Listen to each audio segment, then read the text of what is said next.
नमस्कार, बहुत स्वागत है आप सभी का। आप मुझे न्यूज़ 18 के डिजिटल प्लेटफॉर्म पर देख रहे हैं। मैं हूं आपके साथ जया मिश्रा। ईरान जंग के बीच पूरी दुनिया में ईंधन का संकट गहरा गया है। ईरान इजराइल जंग की वजह से स्ट्रेट ऑफ हॉर्मुज में ईंधन वाले जहाज फंसे हैं और इसकी वजह से कहीं पेट्रोल डीजल के दाम सातवें आसमान पर हैं तो कहीं एलपीजी गैस के दाम भी बढ़ गए हैं। यूरोप से लेकर पश्चिम एशिया तक हाहाकार की स्थिति है। भारत भी इससे अछूता नहीं।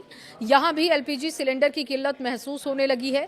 यही कारण है कि कई होटल रेस्टोरेंट बंद होने के कगार पर हैं और इस बीच भारत अपने फंसे जहाजों को हॉर्मुज से बाहर निकालने के प्लान पर काम कर रहा है।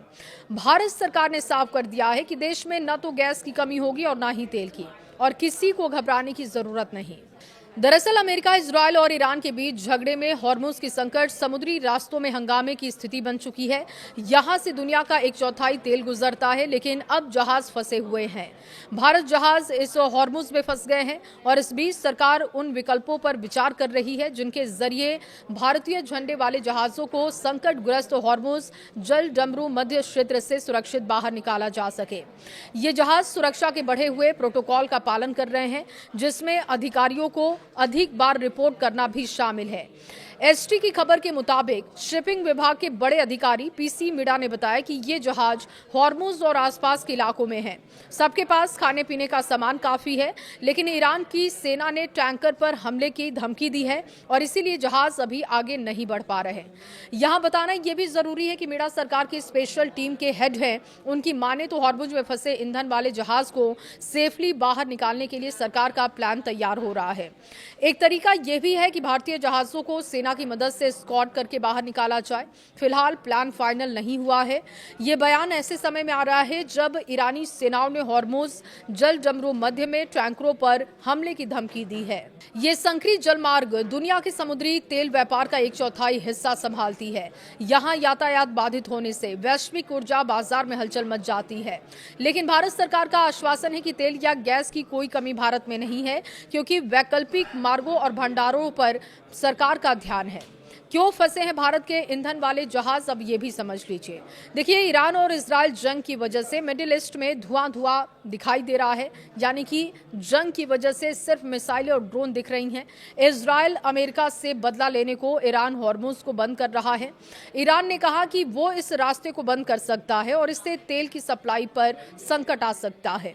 हालांकि ईरान ने भारत के जहाजों को राहत दी है।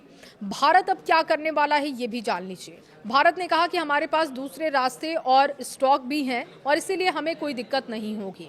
सरकार ने एक टीम तैयार की है जो कि हर 3 घंटे का रिपोर्ट दे रही है।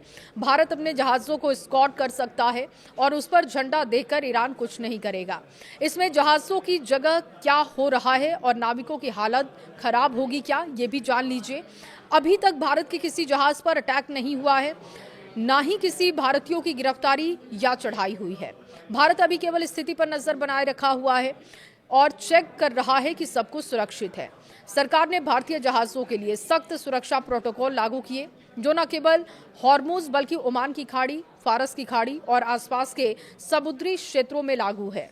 अधिसूचना के अनुसार ये प्रोटोकॉल 28 फरवरी से लेकर 1 मार्च की आधी रात तक प्रभावित था। सभी भारतीय जहाजों को अंतर्राष्ट्रीय समुद्री संगठन के द्वारा निर्धारित शिप शोर सुरक्षा ड्रिल करनी होगी और इनमें जहाज और निकटतम पोर्ट टर्मिनलों के बीच लाइव संचार होगा। साथ ही समुद्री डाकू हमले, अनधिकृत पहुंच और बम धमकियों जैसी मॉक ड्रिल शामिल है। मुख्य रूप से स्क्वाड यानी कि नेवी की सुरक्षा में जहाज निकालना और इसमें दूसरे देशों की मदद ली जा सकती है। एक्सपर्ट्स का मानना है कि इसमें न सिर्फ हमारे लोग सुरक्षित रहेंगे, बल्कि दुनिया के तेल बाजार में भारत की इमेज भी अच्छी होगी।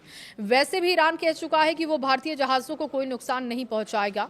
हॉर्मुज अगर बंद भी होगा तो केवल यूरोप के देशों के लिए, भारत और चीन के जहाजों पर कोई प्रतिबंध नहीं होगा। और इसीलिए भारत की तरफ से लगातार ये बात कही जा रही है कि जहाजों को निकालने का प्लान तैयार हो रहा है और भारत में ईंधन की कोई कमी नहीं है।